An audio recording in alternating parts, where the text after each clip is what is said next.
Let me bring you in here. The Maharashtra result, we've discussed, but what happens next is the important thing. And if we talk about Chandrababu and Nitish Kumar not being very reliable partners of the BJP, it also works the other way around. You know, they could be India Alliance partners like Uddhav Thackeray, who switch sides. And how can we ignore this very sort of well-timed offer by Fadnavis to leave the government, potentially making space for somebody else to come in?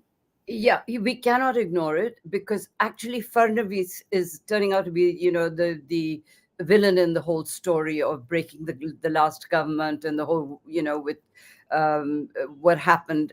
And people haven't forgotten that.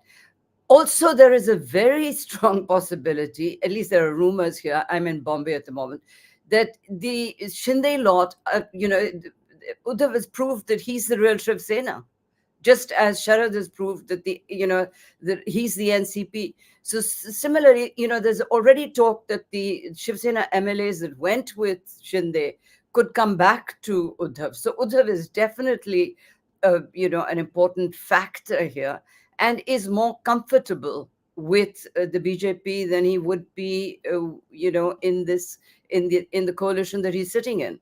And so, that is a possibility. But I think that they're going to need much more than that. They're going to have to adjust to the fact that they need some backup as well. Because, we've seen when there are coalition governments in Delhi that, one Jayalalitha can bring the government down, and one Mulayam Singh Yadav can bring the government down. So, what Modi has to learn to accept with humility now is that he hasn't.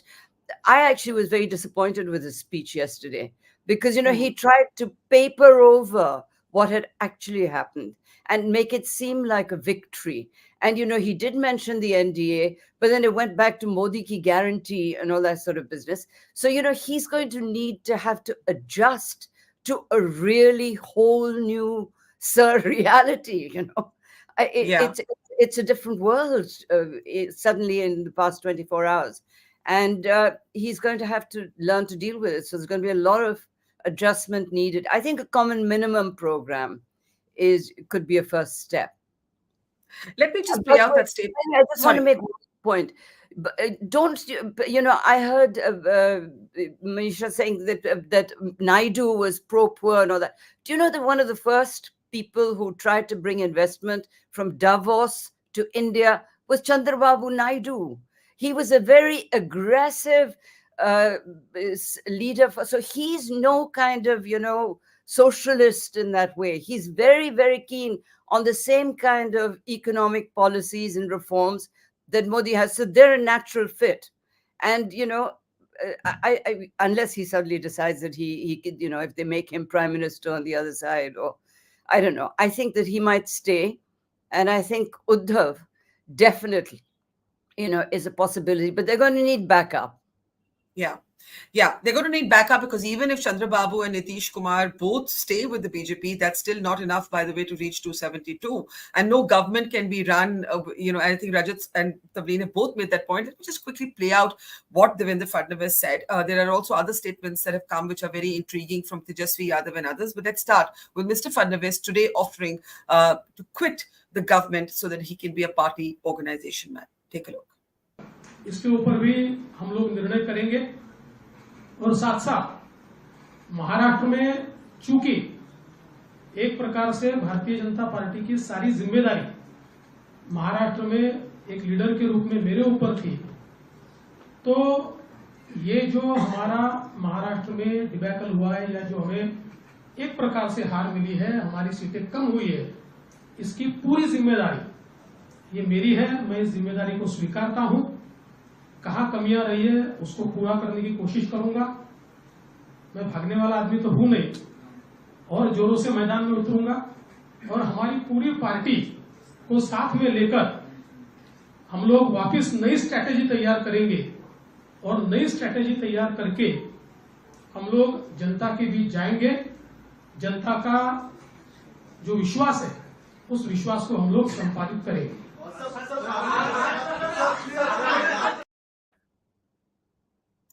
Okay, Dr. Manisha Priyam, you heard both Rajat and Tavleen. You were making the point earlier that why would Chandrababu Naidu and Nitish Kumar want to be pushed into a corner, devoured by the BJP's Operation Lotus later and so on. But you already have an Uddhav Thackeray so badly bruised by the BJP, so virulent against Modi in the campaign, and now already whispers, or more than whispers, if you couple it with Fadnavis's exit from government, that he could switch sides. He's also not attending the India Alliance meeting in the capital today. Manisha? So, I want to just go back to the video that you just played. Now, Devendra Fadnavis ji, who I have known, as a young boy in Nagpur, an RSS much loved boy, doing all the relief work, always there, very easy to, access, etc. Having run the government once over and twice over, today I'm being told he's a Brahmin face. You had a Madhav strategy. What happened to the Madhav strategy? That was the Mali, Dhangad and Vanzari strategy.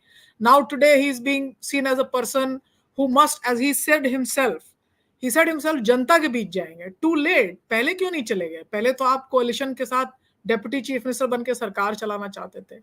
Now I'm addressing 2 points made by my earlier panelists. I am not saying that Chandrababu Naidu has become a pro-people person or anything.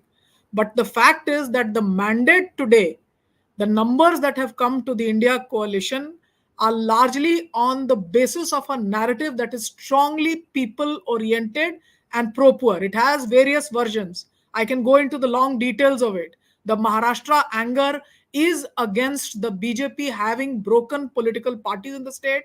Unemployment is at a very high level. Unemployment, youth unemployment, and agrarian crisis tend to be the highest.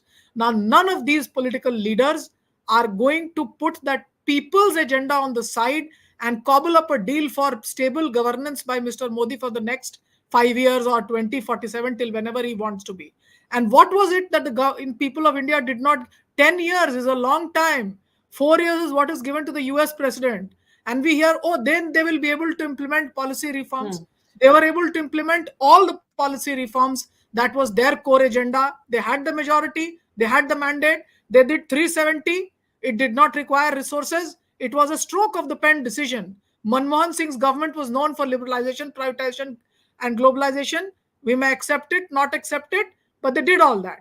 You did 370. You did Ram Mandir, your agenda. Congratulations. Why didn't you do all of what you want to do till 2047, till the last 10 days? Now, last 10 years. Now, what I'm trying to argue time and again, before I give over the space to other co-panelists, is that any person trying to support Mr. Modi's claim for the next 5 years is going to claim in a minimal sort of way that the agenda of governance has to be ours. There may have been a coalition. There is no common minimum program. And today, Mr. Chandrababu Naidu will be a very hard bargainer, asking definitely for key portfolios and security against Operation Lotus. Similarly, I don't know what is Mr. Nitish Kumar's ask. Mr. Tyagi has suddenly said, oh, we won't ask anything, we will give a letter of support. But behind that, there may be a lot going on, given that RCP Singh was pushed by the BJP government and the JDU was on the verge of being broken down by the BJP government. So I think this will be a time not of personal egos, but of seeing what is the governance agenda with which we can govern, but also rein in a very strong BJP. Let's pick up that last point. Yeah, let's pick up that last point. Tavleen, briefly, then Rajat, and then Sugata. That last point, of being a hard, the fact that anyone who allies with the BJP right now will drive a tough bargain and circumscribe what Modi can and can't do. Do you not agree? I don't believe that there will be an ideological or idealistic reason for this. This is about power. I don't think that Chandrababu Naidu is going to come there and say, I want you to look after the poor in Andhra Pradesh. No, he's going to come there and say, I'm going to take a pound of flesh for power. This is at the moment about power, not ideology or idealism. Okay, Rajat, on Maharashtra, and then I'll come to Sugata on the national picture. Since you made the point about, kind of recalibrating caste, and the kind of Maratha face that the state needs. Isn't it more than that? Isn't it, again, about power, that you need the cushion that you spoke about?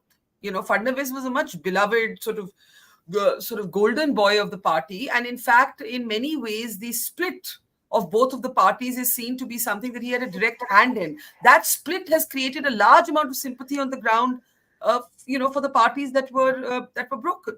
So, is that the real reason, more than caste, that he is in a sense being nudged out? I mean, when it was done, it had the blessings of the central leadership as well. You want to say direct breaking, or at least making an outreach that there's a possibility that all Shinde, Ajit Pawar, all of them can come together under one umbrella.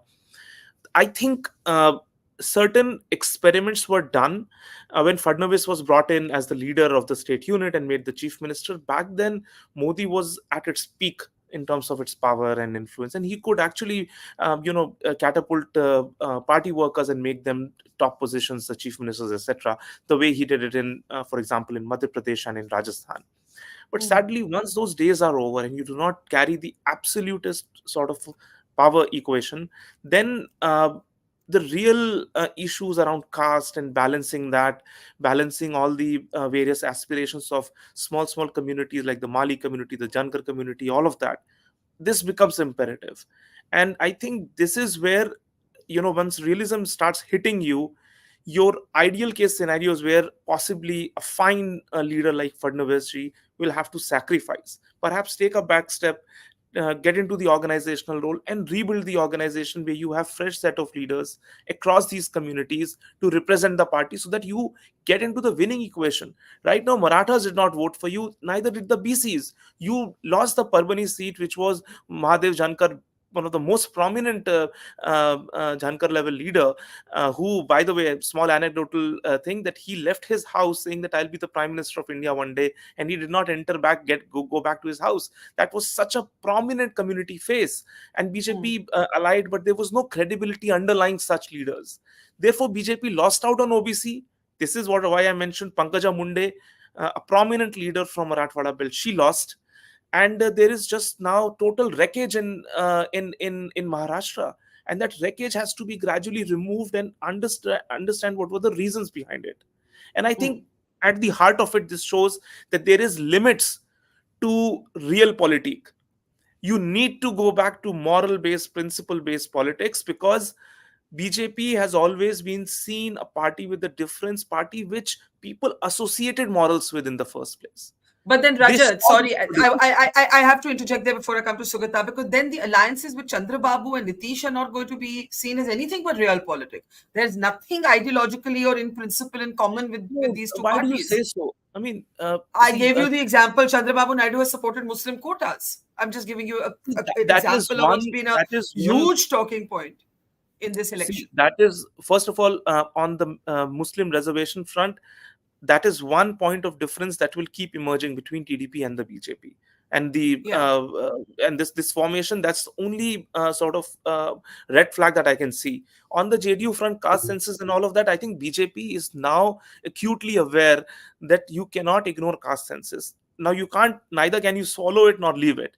They would want to do something to address the addressed aspirations of various castes within the OBC umbrella.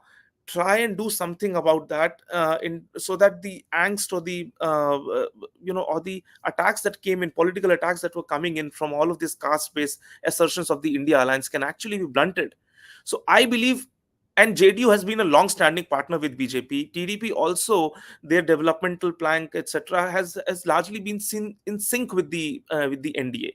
I don't see much of ideological issues, barring one or two, and therefore I believe that BJP can go back to its strong moral position-based party that it somehow lost when it had Ajit Pawar of sorts, and when you were breaking Shinde Sena and all of that happened.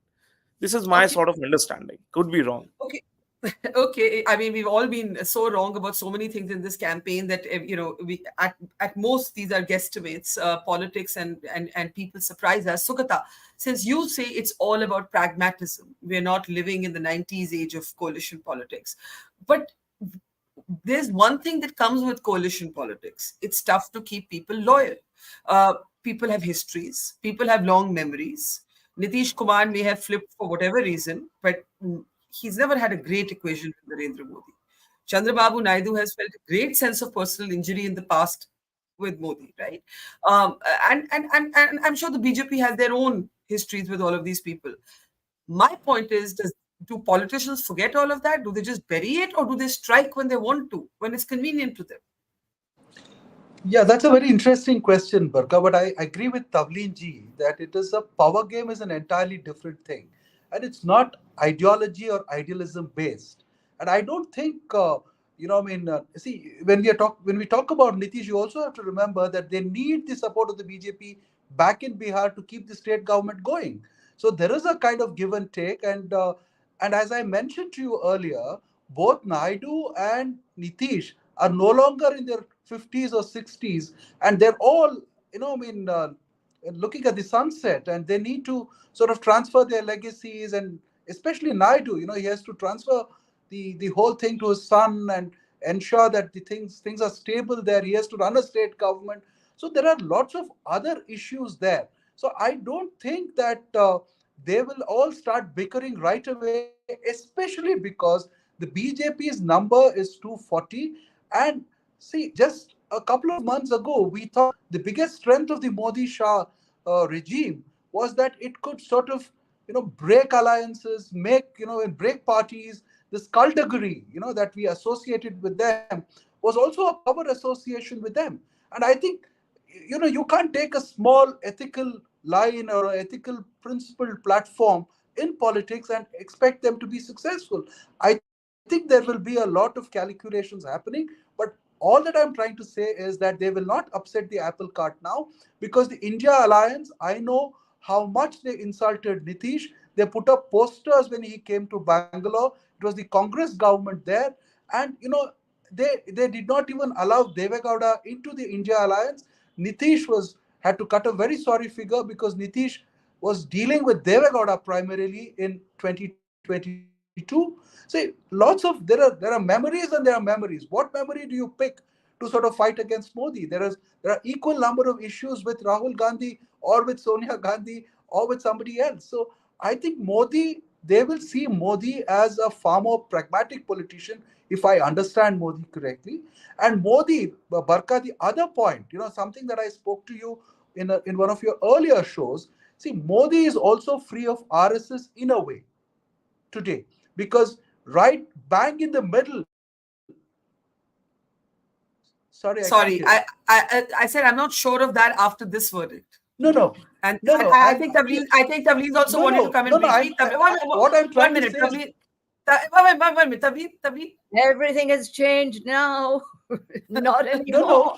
no, Barka, what I'm saying is he's freer of RSS in the sense the 240 seats that he has is his.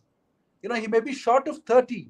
And all the ideological aspects that we are discussing have all been implemented. 370 has been implemented. Ram Temple has been built. And then, the CAA and has been implemented. So the larger things have been done. The Uniform Civil Code remains. So I think ideological things have been handled in first 10 years.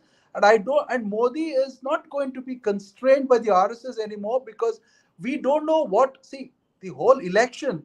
Manisha ji was talking about economic issues and etc., but we still don't know the details of this election, because we don't know what happened in Gujarat.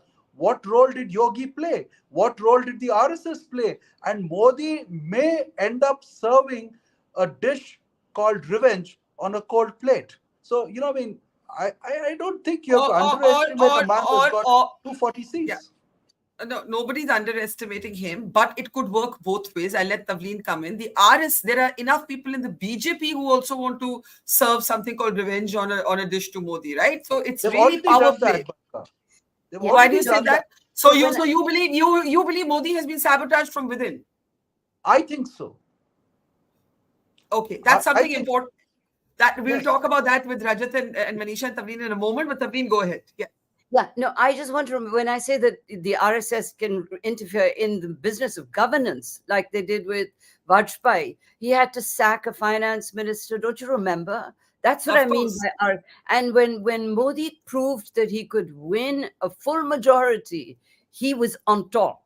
and the RSS was, was the junior partner. Not anymore. Not anymore.